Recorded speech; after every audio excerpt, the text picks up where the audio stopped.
വിട പറയുക എന്നത് വേദന നൽകുന്ന ഒന്നാണ്. എങ്കിലും ചിലതിനോട് നാം വിട പറഞ്ഞേ മതിയാകൂ. ഒരുപക്ഷെ ഒരുപാട് ഓർമ്മകൾ, സ്നേഹാനുഭവങ്ങൾ ഒക്കെ നൽകിയിട്ടുണ്ടാകും. അല്ലെങ്കിൽ മിഴി നിറച്ച അനുഭവങ്ങൾ ഒരുപാട് നൽകിയിട്ടുണ്ടാകും. എന്തൊക്കെയായാലും ചിലതിനോട് വിട പറഞ്ഞേ മതിയാകൂ.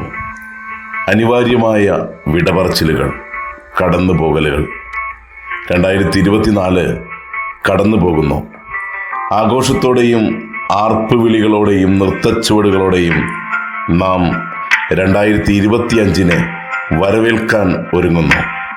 വിടപറച്ചിൽ പുതിയ വർഷത്തിൻ്റെ സ്വീകരണത്തിൻ്റെ ആഘോഷങ്ങളിൽ അലിഞ്ഞ് ഇല്ലാതാകുന്ന അനുഭവം.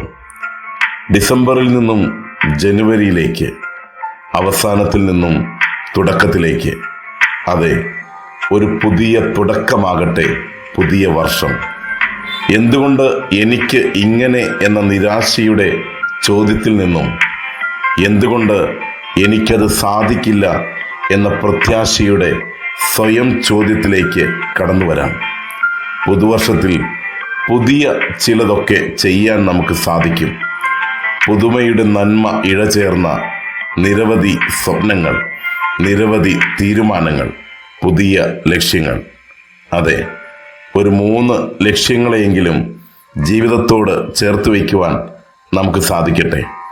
ഇന്നേ ദിനം അതിൻ്റെ ചിന്തയിലേക്ക് ആയിത്തീരട്ടെ. ആ ചിന്ത 3 ലക്ഷ്യങ്ങൾ സമ്മാനിക്കട്ടെ.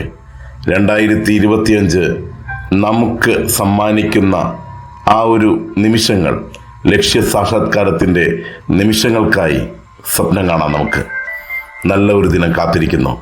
ആസ്വദിക്കാം. നേരുന്നു ശുഭദിനം.